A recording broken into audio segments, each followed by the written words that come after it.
May the force be with you. Rising, walks into the end zone untouched. Stroud from the pocket across the middle, high throw. Oh, Lobby's got it. McCarthy looking end zone. Oh, did he catch it? What a grab!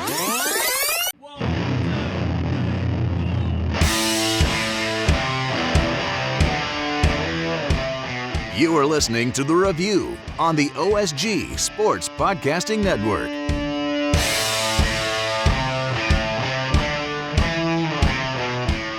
Hello, everybody, and welcome back to another episode of The Review. It's the Online Sports Guys College Football Podcast featuring us, the Online Sports Guys. You're getting two of us doing the show, or at least anchoring the show again this week, as Brother J-Dub will be joining us here shortly with his thoughts and opinions on the week, but he had one short of a milestone birthday to celebrate today, so he's kind of out of pocket. And Brother Wilkie's a little bit under the weather, so we won't have a Wilkie's World, which disappoints me, but we'll get a segment. We'll somehow, some way, we will get that segment for him over with the crowd. There you go. And as usual, we got a lot of college football to talk about this week. Oh, forgot the introductions. He's OSG Nelson. I'm OSG Phil. We're two of the four online sports guys. We love to talk college football. And you can find us on the social media networks as well. Look us up at OSG Sports on Facebook, Twitter, YouTube, pretty much anywhere else you can find us. We got a phone app. Download it today. It's free. Just look up online sports. Look up at OSG Sports on Google Play, on the Apple Store. We're there. Not necessarily our smiling faces, but definitely the little logo that you see when you see us. And if you're watching this on video, you see it in the little corner of your screen. Download the app today. There you go. There's the look for those on the TV side. Did I get my voice deep enough that time? I think so. I think you're good. Lots of stuff to talk about, as usual, as we wind down here to the end of the college football season. Things are getting busier, and in a season where we've had lots of chaos, Georgia being a standout team and pretty much everybody else fighting for their chance at the belt. We kind of have a better idea now than we did a week ago even as to who those teams fighting for the championship are going to be. One of the teams that will not be in that list are the Oregon Ducks. Highly effective punt return for a touchdown. The assumed to be Pac-12 champ, who was ranked number 3 in the erroneous college football playoff poll. Yeah, temporarily number 3, yeah. Took it a bit on the chin when they went on Utah. 38-7 in a game that wasn't that close. John, were you surprised to see how dominant Utah was in that game? I think that Utah winning was not the surprise. I think the number was the surprise, the margin of victory, and the fact that Utah got out to such a strong start and then just decided to put the pedal down, and Oregon seemed not to have a response. And it was over long before you had to play the full 60 minutes. So I think it's halftime, I think. Yeah, and so I think that honestly, we will once again not have a representative of the Pac-10, 12, 14 in the CFP. The Pac-12 playoff hopes fade away before Thanksgiving, just like they blew up. They wasn't fading. That blew up, man. Every single year. It opens the door for the Cincinnati Bearcats, who took care of business. Big win over SMU. Not a ranked team necessarily, but a team that has played fairly well up to this point in the season. Yeah, when you come in, these are the ones where you're looking at when someone is 8-2, and you're going, okay, this is one that could be a challenge. It could be a game where you could be tripped up. As it turned out, it was not the case. And you got a quality win, and you put up a number. And I think that that's what a lot of folks are looking at here is, once again, this time of year, putting up a number if you're going to try and stay a part of the discussion when it comes to the CFP and trying to get into it and staying in that top 6. Yeah, and speaking of teams that made a statement, did you get to see any of the Ohio State-Michigan State game? Oh, no question. Were you one of the many who turned it off by the time it got to 49-0 at the half? Turned it off long before that. I mean, when C.J. Stroud lights you up for 6 in the first half, 32 of 35, 432 and 6, then you're going, yeah, okay, ball game. It was eye opening. Stroud from the pocket across the middle, high throw. Oh, Lobby's got it. When Michigan State's at number 7 coming in there at 9-1, and Ohio State also coming in at 9-1, and Ohio State just takes you out back and takes you to school. It was dominant all across the board. And, you're sitting there going, okay, Oregon, you're at number 3. You won't be when the new CFP comes out, when this show is posted. So now the discussion becomes, with Alabama winning a shootout against number 21 Arkansas, 42-35. Georgia's number 1. That's not in dispute. And when you get Jordan Davis giving you a fat guy touchdown, then you know that you're going to be in control of the situation. So Alabama at number 2, they win a shootout. Bryce Young throws for 559 and 5. Oregon drops off the planet, the least you would anticipate so, losing as badly as they do to number 23 Utah. Where do you position Ohio State as we're talking? Cincinnati moves into the discussion. I think, honestly, they move into the discussion. Ohio State and Cincinnati, for me, are 3 and 4 currently. But does Alabama drop because they were in a shootout, and Ohio State being as dominant as they were, do they move into the 2 slot? I would argue that Ohio State's your number 2 team right now. Look at what they've been doing. They've gotten nothing but better over the course of the season. And that was after they lost on opening week to Oregon. But I said it week 1, and I'll say it again. You can't read that much into what happens in week 1 in college football. No.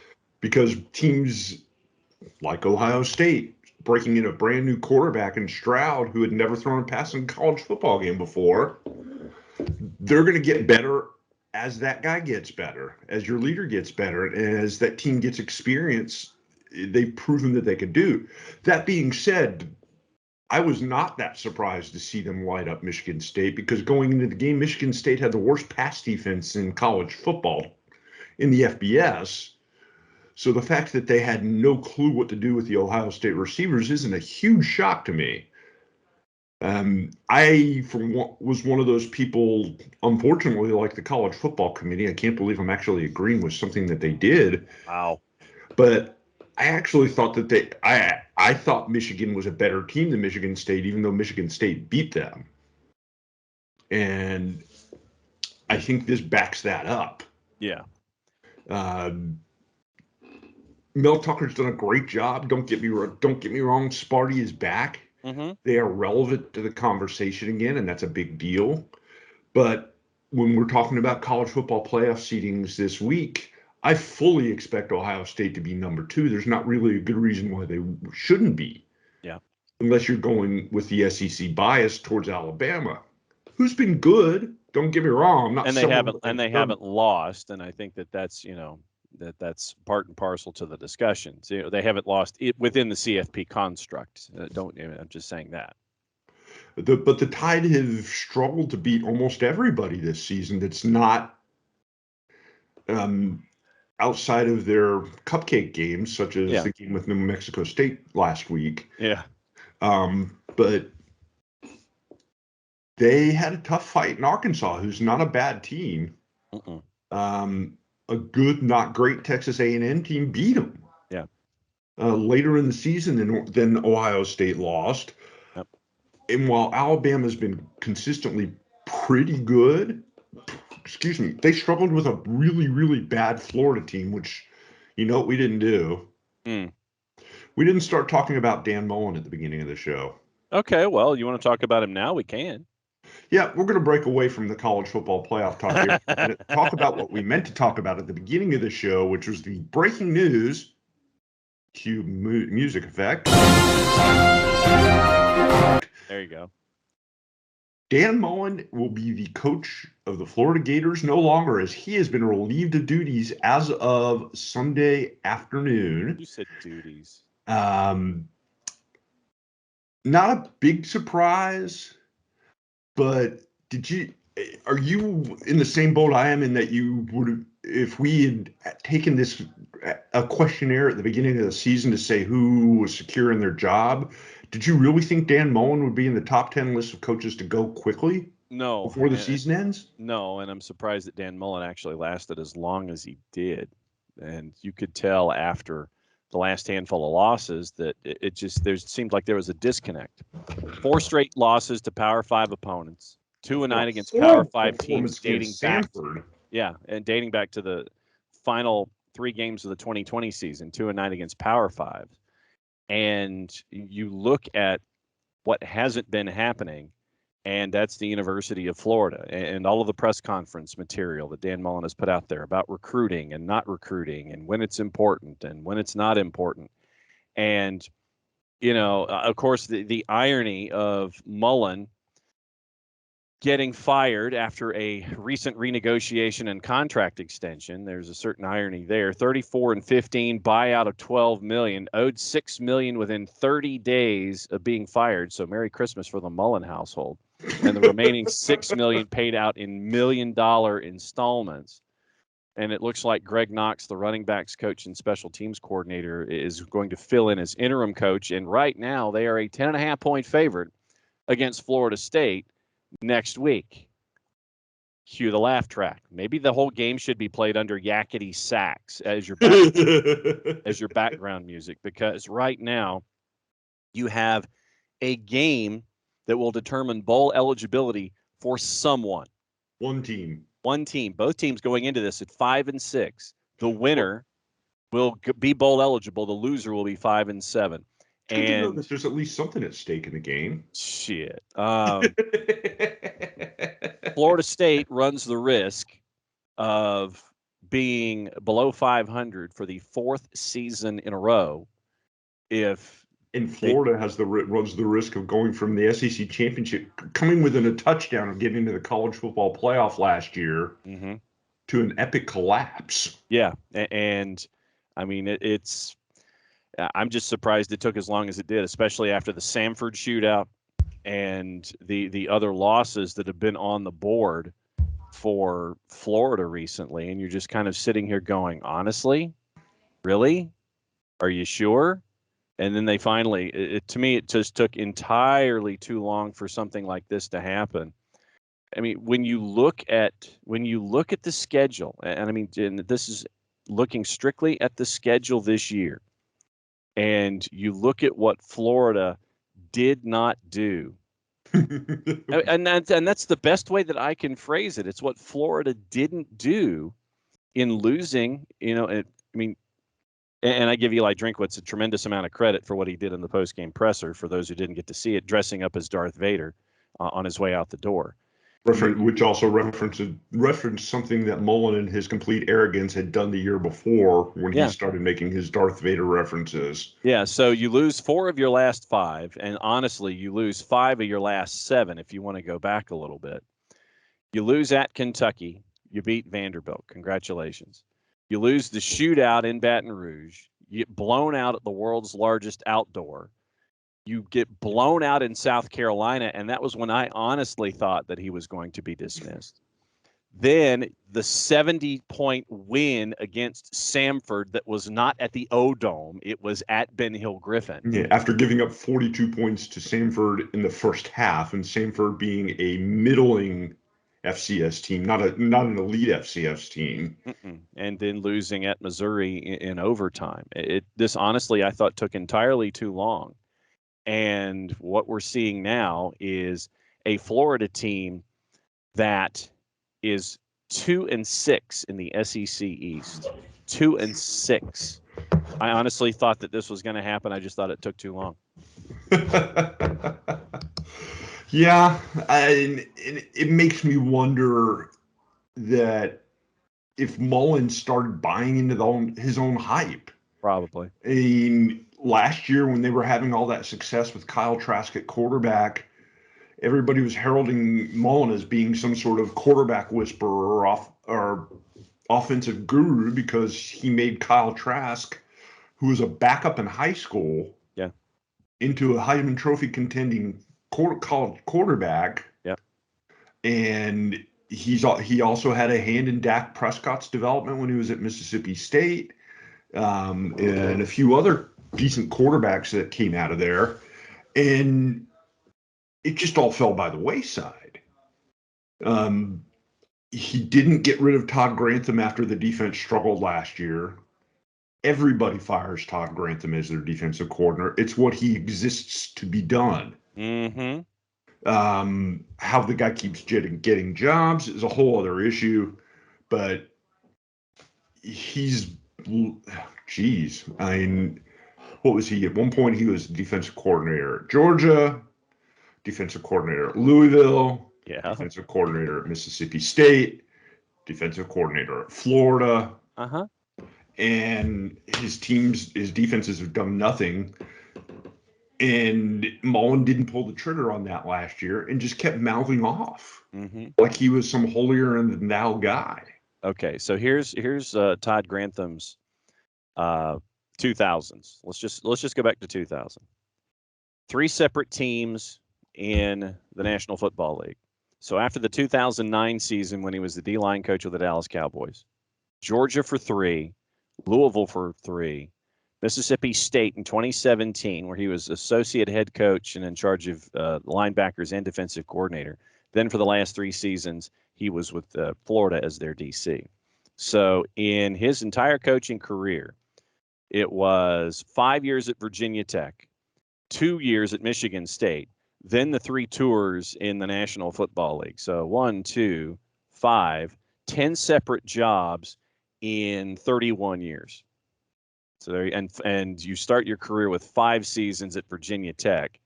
Then that's 26 seasons starting in 1996, 27 seasons, and you're looking at 1, 3, 4, 9 different jobs. So you're looking at about 3 years of a life expectancy for Todd Grantham wherever he goes. That was what everybody believes might have been the beginning of the end, but I really, really believe that Mullen had started believing that he was this great coach, because there was talk before in the offseason last year about him flirting with NFL jobs. Mm-hmm. And he's more than welcome to go take an NFL job now if somebody will have him. I can't imagine that he would. And there's no excuse for not being able to recruit at the University of Florida. None. Yeah, none. Whether you like recruiting or not, all you have to do is make appearances at enough kids' houses, and your program should be flush with 3, 4, and 5-star athletes. In theory. And if you're that good of a coach, you should be able to win with that consistently. Mm-hmm. He couldn't do it. No. I don't know if he wasn't interested in doing it. I don't know if he didn't care about doing it, didn't like doing it. Came across as the arrogant, you know what, that he came across as publicly. Yeah. I don't know. Yeah. But how you can take a Florida program, which in theory, if you know how to run a program, you should be able to win pretty consistently. There's a bad year would be 9 wins. Yeah. He killed it. Mm-hmm. It'll take him at least 5 years to recover from this. Yeah. Well, I mean, Florida State right now is, once again, we've talked about it, where they are risking being under 500 for the 4th year in a row. And that's inexcusable. It frankly is.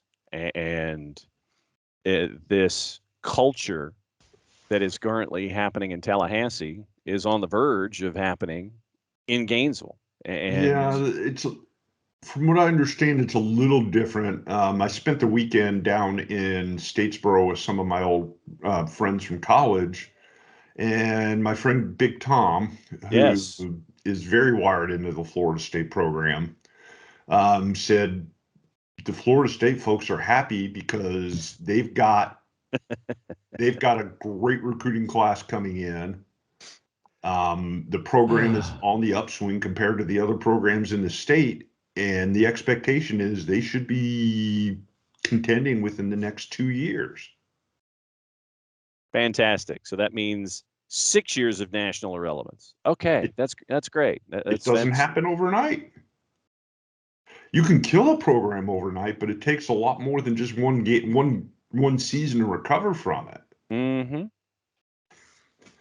And have faith, John. They will be back. Yeah, they shouldn't have left. Let's put it that way. Yeah. Ever since the quitter left and you hired Willie Taggart, which was a mistake and a half. It was, but he also left the cupboard. Your boy Jimbo left the cupboard pretty bare. Absolutely he did.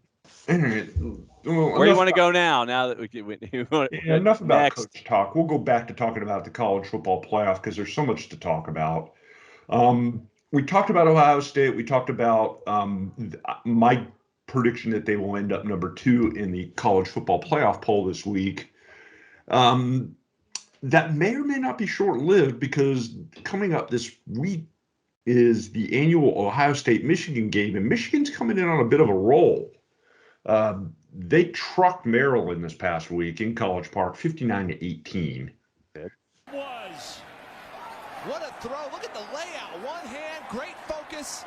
Definitely gets his hands underneath it as he hits the turf. Good game for Cade McNamara, 21 for 28, 259, and a couple of touchdowns. Really, Michigan's got the talent. The problem they've always had is Jim Harbaugh thinks too much, at least in my opinion. Yeah. He tries to get cutesy and think he's smarter than everybody else, and all of a sudden his team ends up losing a game they should win. Yeah. And I'm just, I still, until proven otherwise, I have zero faith in Michigan in any kind of a long-term season arcing thing where you're chasing after a championship. There's always going to be that moment where you're going to stub your toe, and you put 59 on a 5-5 Maryland team. Congratulations, or way to go. You're going up against Ohio State next week, and frankly, I think that from what we saw with Ohio State and what's going on against Michigan, it's just until further notice, this one for me is Ohio State, and I don't perceive it being all that close. I really don't, considering what we've seen from the offense in the last month. So what you're saying is Michigan would need to have their Ric Flair moment? I think so. Absolutely. When it's to beat a man, you got to beat the man. But to beat a man, you got to beat the man. And I'm saying, woo! Absolutely. That is absolutely the case. And I think that, I think that until further notice, I don't see it. I really don't. And probably I would say at this point, we're looking at maybe one other team with an outside shot at kind of sneaking into the playoff, and that's the Oklahoma State Cowboys, who don't get any national love. No. They shut out Texas Tech this past week, 23-0. But should we look at it, considering that this is a popularity contest, should we look at this as Oklahoma State and Spencer Sanders didn't do enough offensively to be a shiny object? But you could look at it the other way around, as the defense is that good that they're shutting people out. They are, in Georgia, the only two defenses in college football right now holding teams to under 10 points a game. I would compare the SEC with the Big 12, and I'd sit there and say that there really isn't a comparison until the level of competition improves with the Big 12 in the overall. I mean, all right, so let's do our quick deep dive into Oklahoma State. So you beat Missouri State, you beat Tulsa, you won at Boise. That gets you to 3-0. Then you beat Kansas State at home by 11. You beat Baylor by 10 at home. You beat Texas in Austin by 8. Then you lose at Iowa State in Ames.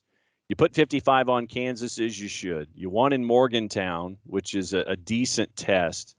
Then against a team in TCU that is looking for a new head coach, you score 63, and then you shut out Texas Tech. I'm like, okay. I mean, those first three, they're not the shiniest of things in the world. And then you're sitting there, and it's like, okay, K-State was 25th at the time. Baylor was 21st at the time. Texas was 25th at the time. I'm like, okay, so you beat teams you should have. I think that your schedule is not one of those things that you can sit there and point at and go, ooh, look at our strength of schedule. Not the strongest of schedules, especially those three at the beginning. Yeah, but you're talking about, was it 4 teams that have been ranked this year, which isn't that bad. And if they can manage to win their game against Oklahoma at Bedlam, we're talking about an Oklahoma State and Baylor Big Ten final.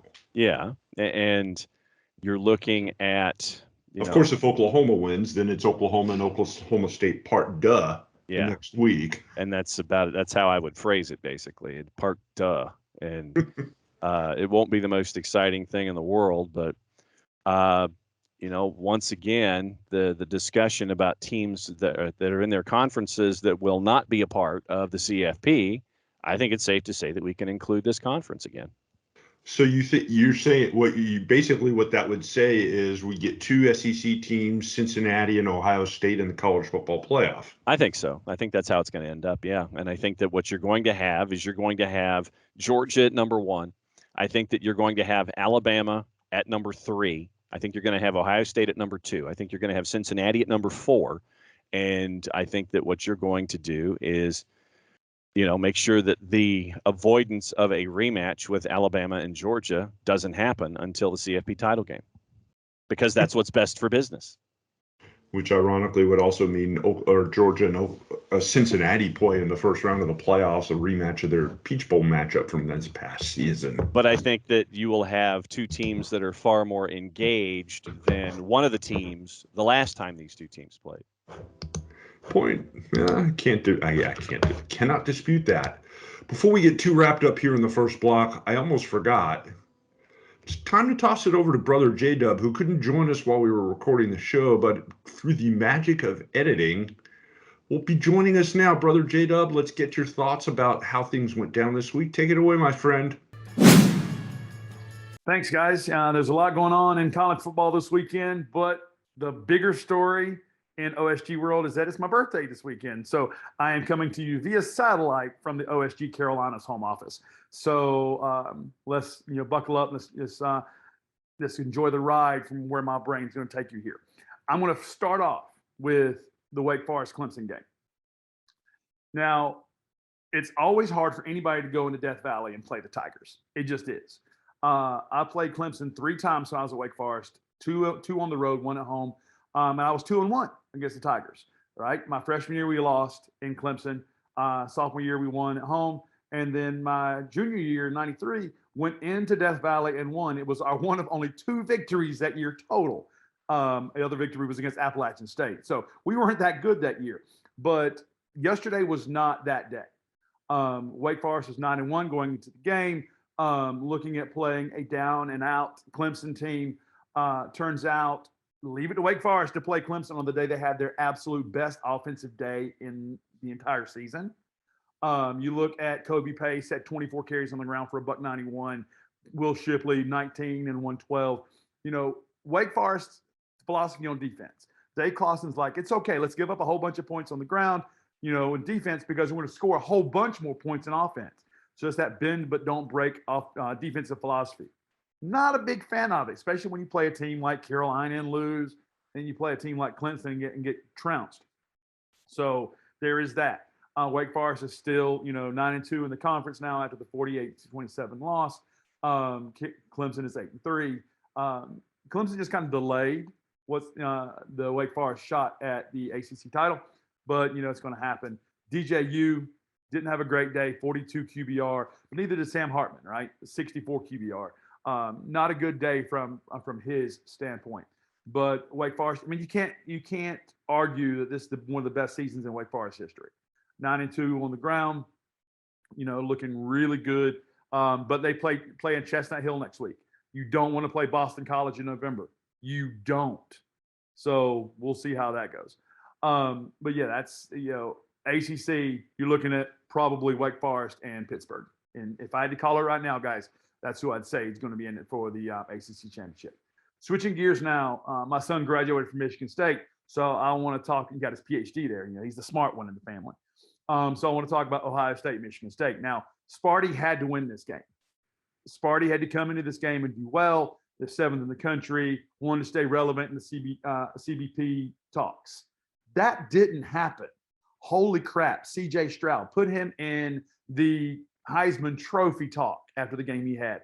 432 in through the air, 12.3 yards per average, 6 touchdowns. You got to think about it this way.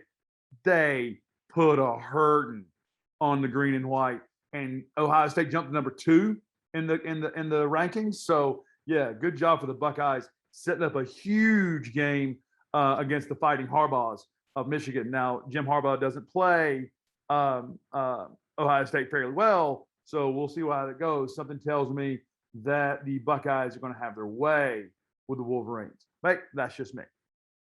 Switching gears now. I'm sure we're going to be talking about in this podcast somewhere about Dan Mullen getting summarily kicked out in Florida. One bad season, right? Arguably had a great couple of years. One bad season. The Gator boosters have kick him to the curb. Then what's happening in Austin? Steve Sarkisian is having an epic season in not the positive way in Austin. They dropped 31-23 to the West Virginia Mountaineers, who the Nears aren't having a really good season this year, only 3-5 in the Big 12. And the Longhorns lost to my Jayhawks, arguably one of the 2 worst teams in college football last week in epic fashion. So what is happening in Austin? Well, Steve Sarkisian started out doing okay, and then not so much. Hudson Card, not the answer in Texas. Casey Thompson may not be the answer. I don't know. Had a good game against Kansas, just not enough. Kellen Robinson had a decent job on the ground. But you look at Letty Brown from the Mountaineers. Letty Brown, 33 carries for $158, right? That's a lot of usage, especially when Garrett Doge throws the ball for 43 times. How many possessions did the Mountaineers have more than the Longhorns?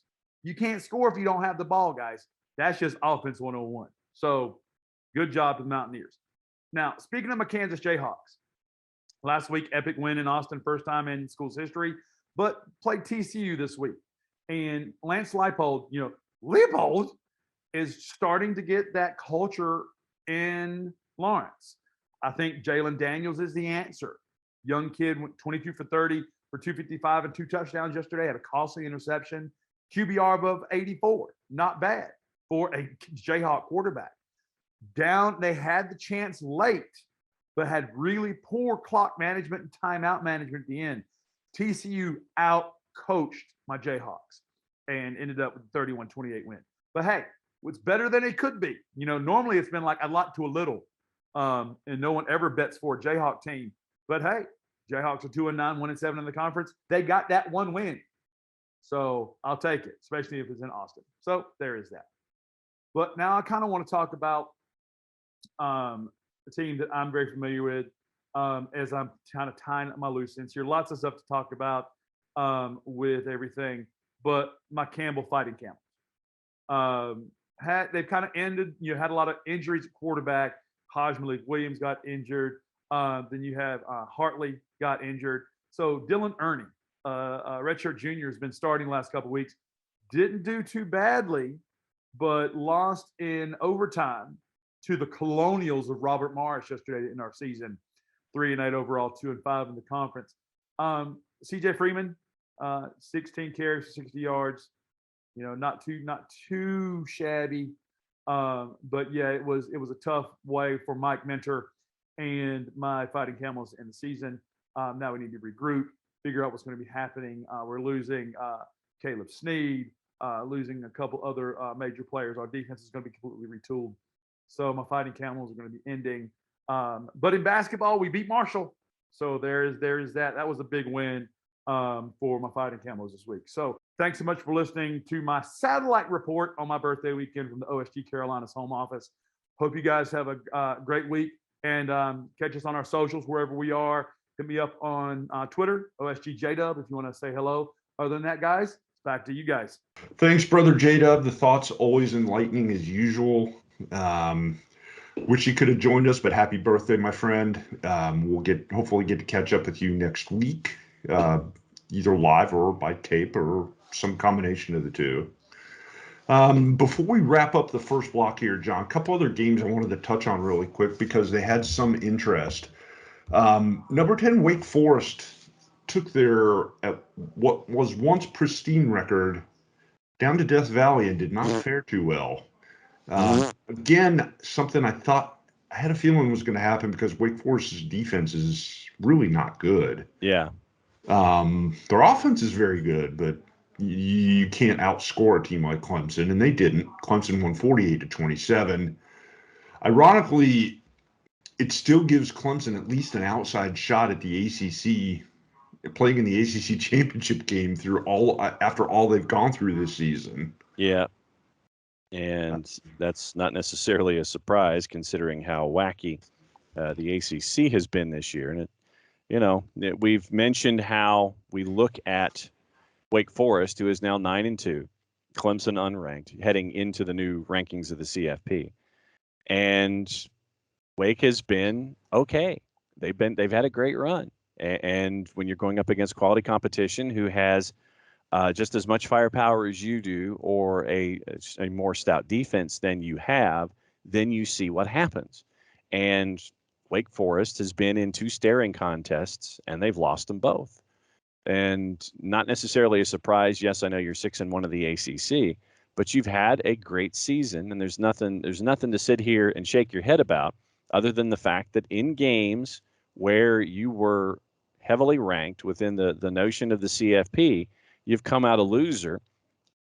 When you lose in a shootout to North Carolina, which I don't think anybody expected, 58-55, then another shootout with NC State that you won, which you should have because they were ranked lower than you were, and then Clemson. Clemson traditionally is a tough place to play, and Clemson wins their 13th in a row over Wake Forest with this win. So, I mean, it's Wake Forest, I think, is we knew who they thought they were, or whatever Dennis Green said. It's pretty much they are who they thought they were, or we thought they were, and Clemson didn't let them off the hook. Yeah, still a shot for Wake to win the ACC. They got to beat North Carolina State this coming up week, which should not be an easy task. They would put themselves into the ACC championship game versus Pittsburgh in a game that could break the scoreboard. Yeah, really. But that's another conversation for another day. Other teams with some close wins. Ole Miss surprisingly ekes out a win at Vanderbilt, or against Vanderbilt, 31-17. Yeah. Oklahoma bounces back with a 28-20 win over Iowa State. Iowa State, a team that they're okay. Yeah, they didn't quite reach the expectations of the people who do preseason predictions, but that's why preseason predictions are stupid. Yes. That. And got to talk about, before we wrap up here in the first block, got to talk about where I spent my weekend. Down in Statesboro at my alma mater, Georgia Southern. Got to see the 14th ranked BYU Cougars play in person against my Georgia Southern Eagles, and it was an interesting game. BYU came in ranked, 14th. Like I said, 14th with an 8-2 record going into the game. Southern was 3-7 before they kicked off the game. Yep. And I've got to say, Southern put up a pretty good fight in the first half. Trailing 20-17, they moved the ball fairly well, despite having to use mostly backups in the game.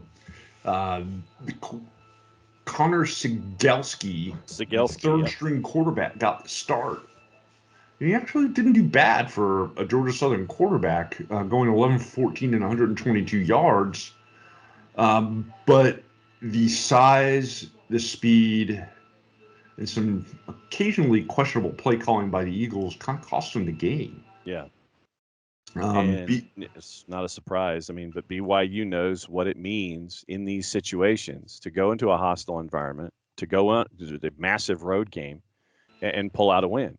And so there's a reason that BYU in these situations is more than happy to take these wild card games that you don't necessarily associate with them and challenge themselves. And I give a lot of credit to Kalani Sitake and what BYU is doing. And right now they're 9-2, and be interesting to see where they fall when it comes to the bowl games. Yeah, that should get them into a pretty good game. Jaron Hall's a good quarterback.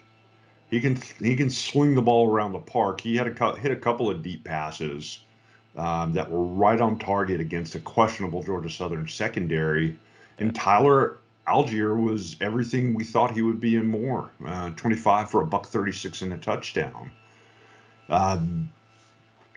I can't say that I would say that BYU is a top 10 team because I don't think they are, but they're a top 20 team for sure. No question. And they're always going to be in that fringe. They're always going to be in that place where they're going to challenge folks. They might occasionally come up and bite somebody. But I've always thought that BYU is a top 15 team. And, you know, when everything is as humming along as it can be, they're a top 15 team. They're not going to set the world on fire. Like I said, they might get that occasional upset. And as evidenced by what happened last year when they were looking for games and ended up playing Coastal Carolina. On short notice. Packed it up. Yep, let's go. Let's go ahead and ball and play it out and see what happens. You know that they're going to embrace a challenge. And so that's why I think that when you see a team like a BYU embrace a challenge, embrace these wild cards, and yeah, they'll be a top 15 team because of it. They're not going to stand down from anybody. So I give BYU a lot of credit for who they are. And especially when you're a Division I independent, you've got to kind of figure out ways to get noticed. And this is a way to do that. Couple quick notes about BYU that I wanted to pass along before we wrap up here in the first block of the review. Something that their fans do, which I can respect gratefully. Super impressed. They travel well. Probably half of the stadium was people from BYU. Although I will say, strangely enough, a lot of the BYU fans came from South Carolina. Yeah. Which is something I just completely don't understand, nor did anybody around me. But be that as it may, they were all very nice, despite the fact that the Georgia Southern student section were throwing burritos at the team in the first half of the game, which, again, I do not understand in any way, shape, or form. Never mind the disrespect shown there. But the thing that impressed me the most, BYU, when they come to town, they do everything that they can do in order to help the local charities. Yeah. They brought $12,000, a truckload of food for the Greater Statesboro Food Bank. They raised $12,000 to go to area charities as part of their mission to each city that they go to. And while you may not agree with the whole Mormon mission, and I don't necessarily agree with the whole Mormon mission thing, the fact that they're willing to do that and leave a thank you to the teams that host them for the weekend, I got nothing but respect for that.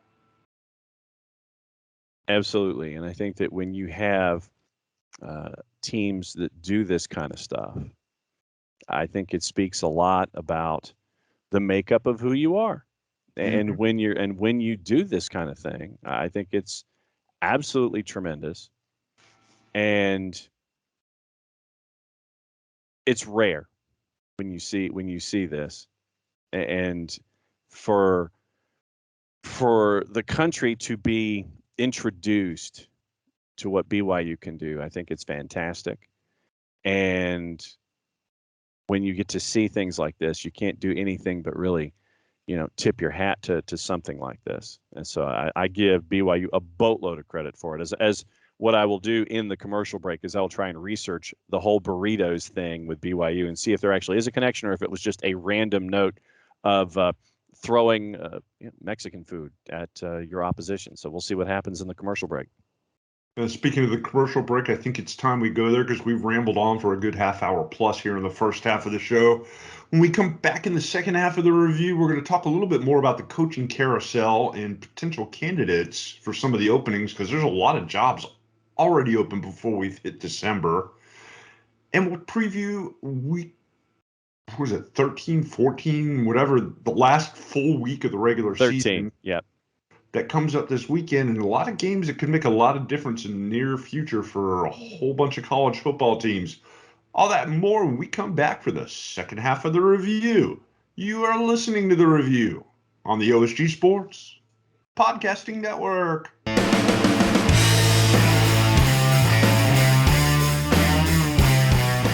Companies that offer insurance at low prices may not cover what you need.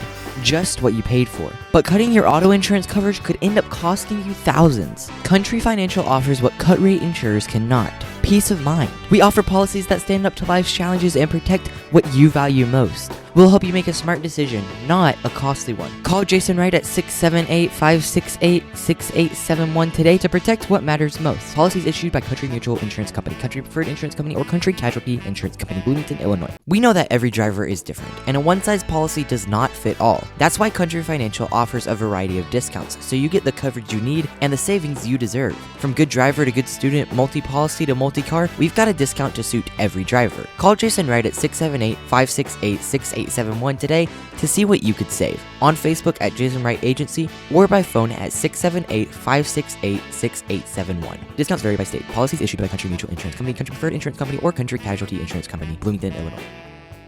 It's a bold strategy, Cotton. Let's see if it pays off for him.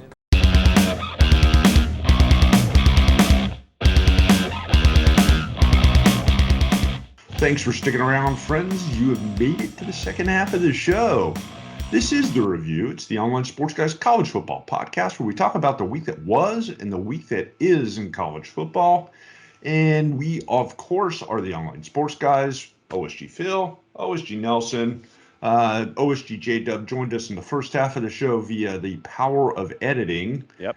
Brother Wilkie feeling a little under the weather this week. Hopefully he'll be better next week so we can get his thoughts on things. And we talked a little bit in the first half, John, about Florida parting ways with Dan Mullen. But that's not the only job that's come available as the season has gone on. And there's a couple of other, I guess for lack of a better way to say it, higher profile or very visible programs that may be without a coach within the next week. Yep. Because the college football coaching carousel normally takes off at full speed ahead the Monday after the last regular season game of the year. True. Absolutely true. Here's a couple of jobs that I think might be an issue. And don't get me wrong, I wrote about this last week on the onlinesportsguys.com. Yes, you did. That colleges seem to be willing to dump coaches before they ever really have a chance to prove themselves in a lot of cases. Well, and that has accelerated over the last couple of years. So, yes, that's true. And it's just getting more and more expensive, and it makes me wonder why the heck anybody would take a job at some of these schools. Hey, if you can get the contracts that you can get and not have any concern about getting a $12 million buyout if you get fired and you're Dan Mullen, hey, you know. But I'll ask you this, and I brought the rhetorical question up when I wrote the column. Most of the coaches that at least I've encountered over the last 30 years of being in journalism aren't necessarily in it for the money. No, but if someone's going to sit there and give you a large contract, you're not going to say no. It's like, no, I want to earn less. No, you're not going to do that. No, but when it comes to running the risk of going somewhere where you know if you don't win 10 games and within 2 years you're going to probably get fired, why would you take a job like that? Because as a coach, traditionally, you'll sit there and say, "Yeah, I can fix that situation." No, it's all about your own. It's all about your own level of confidence when it comes to taking a position. Ask Jim Mora about UConn. I mean, he has been nothing but confident ever since he took the job. He has been nothing but confident, and that's what you want from a coach. You want the coach to win the press conference. You want the coach to be in a position to sit there and go, "Yeah, we can do better, and we're going to do better." And because you don't want a coach to come into a press conference after getting hired, and you don't want him to say, "Yeah, we're average. We'll be okay. We're going to struggle. It's going to be a long road. We might be 3-7." You don't want that. You want the Jim Mora, and you want the social media account that's attached to it that the University of Connecticut has chased after UCF already. So. You want that level of confidence from a coach. I get it. That's the bottom line. It's all a part of the show and the confidence of winning the interview and winning the press conference. I understand it. Here's a job that I think if you were grading on a Scoville scale of anything from poblano peppers all the way up to scorpion peppers or ghost peppers or whatever your hottest pepper in the world is. 3 Mile Island sauce, yeah. I think one of the coaches here who may be at the very least approaching double habanero level would be Manny Diaz. Yeah, no doubt. The University of Miami just replaced their athletic director, who is not beholden to Diaz, who is somebody that the Hurricanes poached right after he took a job at Temple, which is a whole other backstory. I still don't know why they did it. Yeah. But the rumblings are already in place that Diaz is gone when the season's over, and you'll never guess whose name is already surfacing as a potential replacement. Lane Kiffin. Yes. Yep. That I don't get. Well, it's just, it comes down to resources and glitz and all those kinds of things. And but does Miami really have any better resources? Do they have a better history than Ole Miss? Yes. Mm-hmm. Do they have more resources than Ole Miss? That's a little bit more debatable. Yeah, and that's the thing. It's like, okay, so what's the level of investment? Unless Lane Kiffin, as Matt Corral is graduating, and you have the graduating class this year. What does Lane Kiffin want to do when it comes to the challenge? What's the challenge for Lane Kiffin? And I think that's where Miami would come into play. It's bringing back the glory days of Jimmy Johnson and all that kind of winning the press conference and being out there in front of everything. So I mean, once again, you're playing to someone's level of confidence and ego. Does Lane Kiffin want that as the next challenge? Does he want to continue to chase after what's going on in Oxford? And I think that's the large question. Do you want to continue to be a coach in a conference, in a division where you're going to be chasing number 2 fairly consistently? Unless things change with the University of Alabama, you are chasing after second at the highest every single year, which means that your bowl position will not be anything larger than the number 3 team in the Southeastern Conference. Is that good enough for you, chasing after the outside chance of a New Year's Six? Or do you go to Miami, try to win the ACC, sensing the window might be closing for Clemson, and trying to turn things around there? That's the hook in chasing after a game after the gig at Miami, considering where you currently are at Ole Miss. Speaking of hot seats and that sliding scale, the Scoville scale on the hot seats, right? Pretty much the entire Pac-12 right now has to be considered, at least at the very minimum, a spicy Chipotle. Yeah. On that scale, because almost I wouldn't say every team, but we're talking Chip Kelly might be secure just because he's going to get the UCLA Bruins into a bowl game for the first time in a while, and they've shown. And then you also beat the pants off your crosstown rival the other day, so. And they have shown improvement every year, but the Arizona State job, Herm Edwards may not survive all the scandal going on there. Right.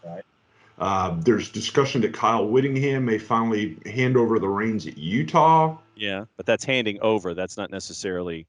I imagine that Kyle Whittingham would appoint a successor and be in that discussion, as opposed to random individual thrown into the Utah situation. And that's on top of both Washington and Washington State looking for head coaches. Yeah, and I'll give you a name for the Washington job that has popped up recently. Brian Harsin. Brian Harsin, the head coach at Auburn. And, with the Jimmy Lake situation and his dismissal, does Brian Harsin want to go back west? And that would be the big question there. Big difference between the way they do football out there and they do football at Auburn. As he has learned this season, the answer to that is yes. That would be, to see the Auburn reaction to that would be interesting, to say the least. Don't let the door hit you on the way out, I think at this point would be the reaction. Yeah, but I'm not kidding either. They say that every 3 years when they go through another coach. True. and there's a bunch. It is a frustrating situation right now. And once again, we'll go back to the Todd Grantham discussion, where it seems like coaches right now, their life expectancy is 3 years. Just how it is. It's all going to make for some interesting discussion, and I suspect next week we're going to probably have a lot of coaching carousel stuff to talk about. That is true, yes. Time to move on, though, I think, a little bit. We should talk about the games coming up next week. Before we get into the games next week, real quick, shout out to Texas San Antonio for the gut check win over UAB.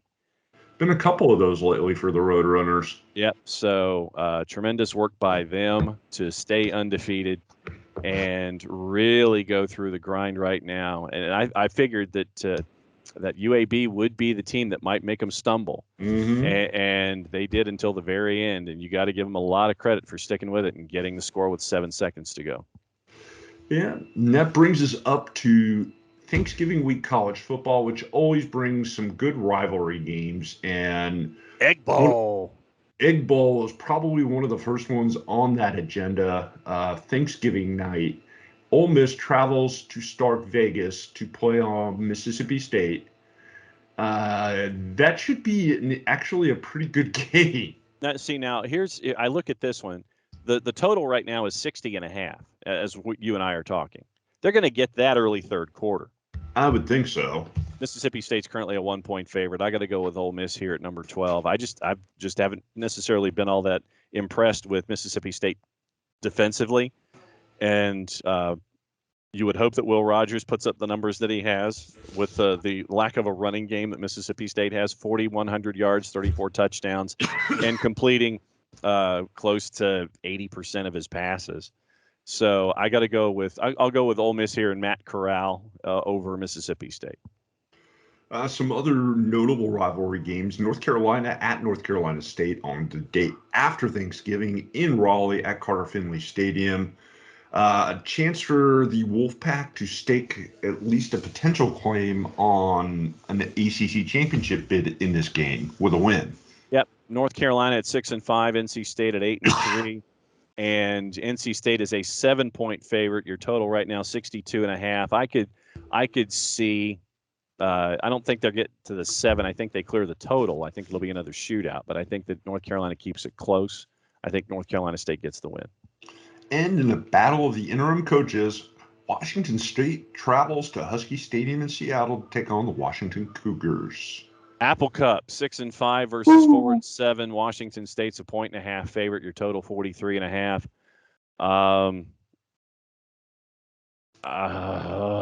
I got to go with I've got to go with Washington State here, just because they're 6-5 and all the turmoil that's going on with Washington currently. Although that I know that most of our audience will be tuning into the third and fourth quarter of that game, possibly even the fourth quarter, because the North Carolina NC State game will still be going on for most of Washington State and Washington. Word on the street, by the way, Nick Rolovich may have coached his way into, or Nick Rolovich, who's the assistant coach there that's took over the program? Let's see. Who's Wazoo football coach? There. We're doing the Google search live on the air. Because I had a brain fade. That's all right. So, I mean, it's like, just tell me who the interim coach is. It's like they're going back into all of the information here. Hang on. Jake Dickert. He is supposedly in line for potentially that job too, by the way. Well, I mean, if the team likes him and they see that they can build with Dickert and his staff, then I could say, sure, why not? Yeah. Moving on to Saturday, might as well start with the rivalry right here in our backyard, although I suspect this won't be a very close game. No. Georgia at Georgia Tech at Bobby Dodd Stadium in Atlanta. Georgia Tech coming off a 55-0 shellacking. Yeah. They're trying to get Jeff Collins fired, aren't they? Kind of makes you wonder. I thought Jeff Collins might be the guy to turn that program around, but right now they're not showing a whole lot of signs of pretty much anything. Yeah, and right now Georgia's a 35-point favorite. Your total 54.5. And I wonder how many. I wonder what the payout is as to whether Georgia Tech will actually score a touchdown in this game. That would be a prop bet that folks need to look at, as Jahmyr Gibbs has rushed for 745 yards this season and 4 scores. I don't see him rushing for 74 yards against Georgia unless it's in garbage time and he clears that total. Ohio State and Michigan's also a noon kick. That's State's the game of the week. Yeah, early 7.5 point favorite, and your total's at 63. I've got to go with Ohio State and the total. That'd be my parlay pick for Thanksgiving.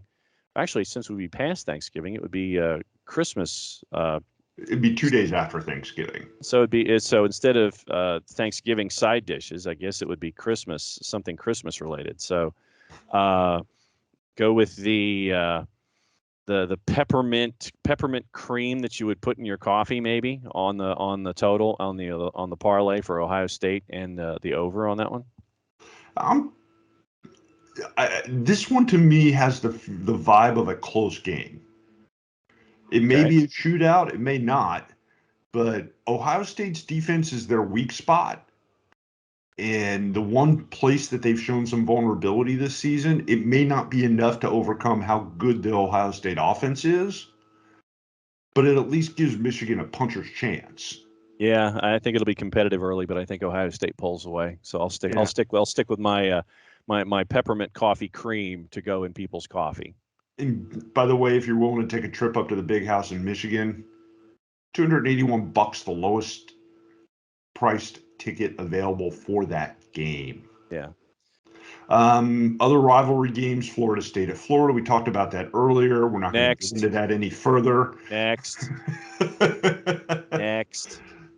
Georgia Southern at Appalachian State, a big rivalry game for me.